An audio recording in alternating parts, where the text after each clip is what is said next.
दोस्तों स्वागत करेंगे एक बार फिर से आप सभी का एक बार आपके ही चैनल सोशल बिकू पे। आज का यह वीडियो काफ़ी महत्वपूर्ण होने वाला है, आप सभी के लिए काफ़ी महत्वपूर्ण वीडियो है। तो रिक्वेस्ट करूंगा कि पूरा देखिएगा ताकि पूरा और सटीक इन्फॉर्मेशन आपको यहाँ पर देखने को मिलेगा। और जो मथुरा के सांसद हैं महोदय हैं श्रीमती हेमा मालिनी जी, उनके द्वारा किया हुआ महत्वपूर्ण जो है कार्य वो भी मैं आप लोग को अवगत कराऊंगा, उसकी कुछ प्रमाणिकता भी दिखाऊंगा और उसके विषय में पूरा चर्चा भी करने वाला हूं मैं इस वीडियो के माध्यम से। तो आप लोग पूरा वीडियो देखिएगा ताकि पूरा और सटीक आप लोग विश्लेषण को समझ सकें और आप तक पूरी जानकारी पहुंच सके। ईपीएस 95 पेंशन धारकों की मांगों के समर्थन में हेमा मालिनी की ने प्रधानमंत्री से फिर से गुहार लगाई गई। आपको बता दें इससे पहले भी उन्होंने गुहार लगा चुकी हैं वो। और मैं आपको बताता चलूं कि उन्होंने स्वयं जो है इस विषय को संज्ञानता दिखाते हुए माननीय जितने भी एनएससी के लीडर्स थे उन सभी के साथ जाके एक बार वार्तालाप प्रधानमंत्री से भी करा चुकी हैं। दिया प्रधानमंत्री को अब स्मरण पत्र, यानी जिसे कहा जाता है अंग्रेजी में रिमाइंडर। ईपीएस 95 पेंशन धारकों का 30 से 35 वर्ष तक सेवा के दौरान शासन के नियमानुसार पेंशन फंड में पेंशन राशि कटवाने के बावजूद रिटायरमेंट के बाद नाम मात्र के 200 रुपये से 3000 तक पेंशन मिलती है।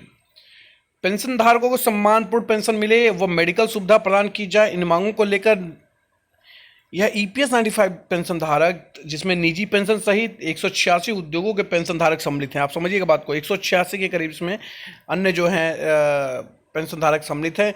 यह पेंशन धारक कमांडर अशोक राउत राष्ट्रीय संघर्ष समिति के नेतृत्व में पिछले 3 वर्षों से पेंशन धारकों की मांगों को मंजूरी हेतु अपनी आवाज़ को प्रधानमंत्री जी तक पहुंचाने के लिए संघर्ष कर रहे हैं। और तहसील स्तर से लेकर अगर दिल्ली स्तर तक की बात की जाए तो हजारों आंदोलन भी हो चुके हैं। साथ ही संगठन के मुख्यालय महाराष्ट्र के बुल्ढाना में पिछले 559 यानी अगर आज के डेट की आप बात करते हैं तो 560 यानी 2 साल से करीब करीब पहुंचने वाला है। क्रमिक अनशन शांतिपूर्ण ढंग से जारी है।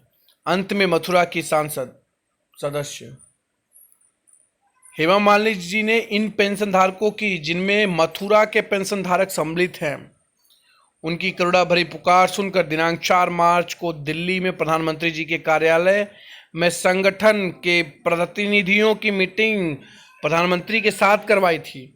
और इसी मीटिंग के दौरान प्रधानमंत्री जी ने विषय की गंभीरता को समझते हुए पेंशन धारकों की समस्याओं का तुरंत सुलझाने हेतु दिशा निर्देश भी दिए थे। हालांकि अभी तक बताता चलूं कि इसमें कोई प्रोग्रेस हुआ नहीं है।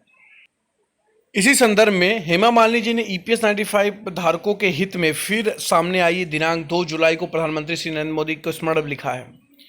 स्मरण पत्र में 4 मार्च की मीटिंग का जिक्र व संगठन के पत्र दिनांक 12/5/2020 का जिक्र करते हुए ईपीएस 95 धारकों को 7,500 रुपये पेंशन व साथ में महंगाई भत्ता तथा मेडिकल सुविधा प्रदान करने पर न्याय देने की बात कही गई है। माननीय हेमा मालिनी जी व माननीय प्रधानमंत्री जी ने हमारी करुणा भरी पुकार सुना, इसके लिए संगठन उनके प्रति कृतज्ञ है। अब हम 65 लाख पेंशन धारक व उनके परिवार के सदस्यों के निगाहों आशा भरी नज़रों से प्रधानमंत्री जी पर टिकी हैं। माननीय श्रम मंत्री जी के आह्वान पर बुल्ढाना में क्रमिक अनशन को छोड़कर देश में जारी सभी आंदोलन पहले से ही वापस ले लिए गए हैं। हमें आशा ही नहीं बल्कि पूर्णतः विश्वास है कि प्रधानमंत्री जी एक कदम ईपीएस 95 सदस्यों की ओर बढ़ाकर हमें शीघ्र न्याय दीजिए।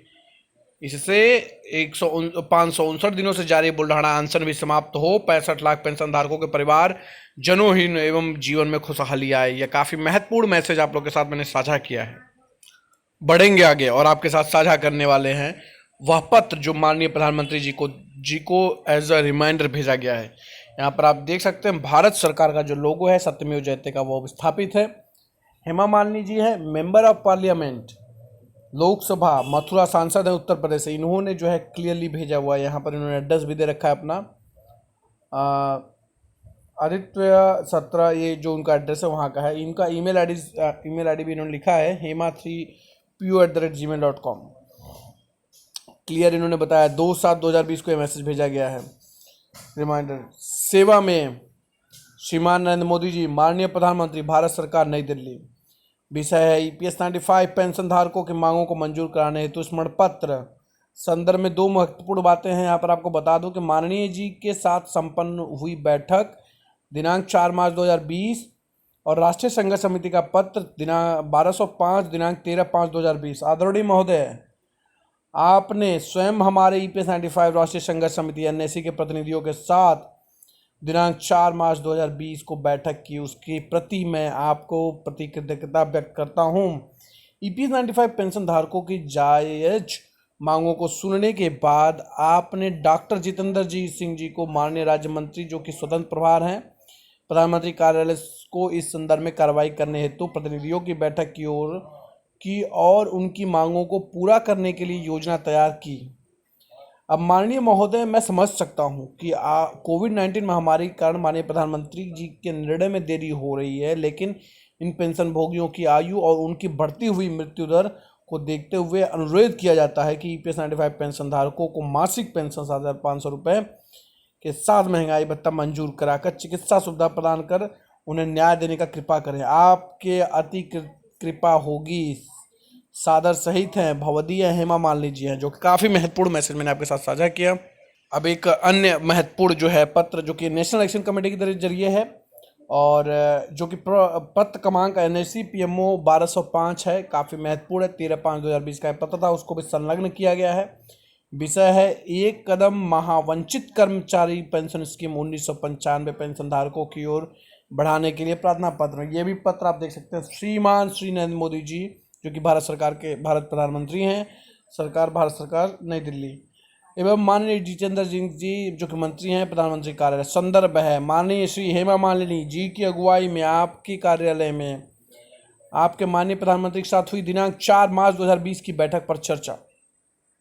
श्रद्धेय महोदय, हम देश के 65 लाख ईपीएस 95 योजना अंतर्गत पेंशन धारकों की ओर से प्रार्थना करते हैं कि देश भर में हम सभी को 65 लाख ईपीएस 95 पेंशन धारकों ने अपनी उचित मांगों को मंजूर करवाने हेतु अनुशासन में रहकर संगठित होकर अपने हक के लिए अपनी आवाज़ सरकार तक पहुंचाने के लिए ग्राम स्तर से लेकर दिल्ली तक हजारों आंदोलन किए गए, जिनमें एनएससी के मुख्यालय बुल्ढाना महाराष्ट्र में दिनांक 24/12/2018 से जारी है क्रमिक अनशन। हमारे संगठन नेशनल एक्शन कमेटी द्वारा आंदोलन चरम सीमा पर चलते हुए माननीय श्रम मंत्री जी के स्तर पर कई बैठकें और चर्चा भी हुई हैं। 5 बार ऐसे अवसर आए कि हमें लगा कि शीघ्र ही हमारी मांगों को मंजूर किया होने वाला है, लेकिन दुर्भाग्य से कोई न कोई अड़चनें आती रही। दिनांक 4 मार्च 2020 को प्रधानमंत्री कार्यालय में दिल्ली माननीय श्रीमती हेमा मालिनी जी अगुवाई में आपके साथ एनएससी के प्रतिनिधि मंडल की हुई बैठक पर चर्चा में आपने हमारी मांगों को संदर्भ में हमारे पक्ष को सुनकर विषय को बहुत ही गंभीरता से लेकर माननीय जितेंद्र सिंह जी को राज्य मंत्री जो कि भारत सरकार के हैं प्रधानमंत्री कार्यालय को हमारी मांगों को मंजूर कराने के दिशा निर्देश भी दिए थे। माननीय मंत्री महोदय श्री जितेंद्र सिंह जी ने उसी दिन हमारे सामने ही अपने अधीनस्थ सचिव महानुभावों से हमारी समस्या के समाधान हेतु विस्तार से चर्चा की और माननीय श्रम मंत्री जी को इस संदर्भ में अति आर्थिक रूप से बजट की आवश्यकता हेतु प्रस्ताव तैयार कर वित्त मंत्रालय व प्रधानमंत्री कार्यालय को शीघ्र भेजने को सूचित किया गया, जिससे यह स्पष्ट हो गया कि अब ईपीएस 95 पेंशन धारकों की मुख्य मांगों शीघ्र ही मंजूर की जाएंगी। तभी से हम 65 लाख पेंशन धारकों की तथा उनके परिवारों की निगाहें माननीय प्रधानमंत्री जी पर टिकी हुई हैं। हम ईपीएस 95 पेंशन धारकों ने अपनी 30-35 वर्ष जो है सर्विस में के दौरान जो राशि अब पेंशन फंड में जमा की है उसका आज मूल्य 15 से 20 लाख रुपए है और ईपीएफओ द्वारा केवल 200 से 3,000 रुपये एज अ मासिक पेंशन दी जाती है। 65 लाख पेंशन धारकों को 33 लाख धारक ऐसे हैं जिन्हें 1500 से कम पेंशन मिलती है। इस कारण हमारे ईपीएस 95 पेंशन धारक बहुत ही दयनीय एवं मरणासन्न अवस्था में जीवन जी रहे हैं। उन्हें किसी भी प्रकार की मेडिकल सुविधा भी उपलब्ध नहीं है। अब तो इस कोरोना महामारी के चलते हमारे सभी पेंशनधारक आर्थिक संकट से जूझ रहे हैं व उनकी समस्याएं भी अधिक बढ़ गई हैं। यह सत्य है कि देश में कोरोना महामारी से संघर्ष कर रहा है लेकिन और यह संकट भी दूर होगा, लेकिन यह भी कटु सत्य है कि ईपीएस 95 पेंशनधारक सम्मानपूर्वक पेंशन की आशा लगाए बढ़ती उम्र के कारण इस संसार से विदा हो रहे हैं।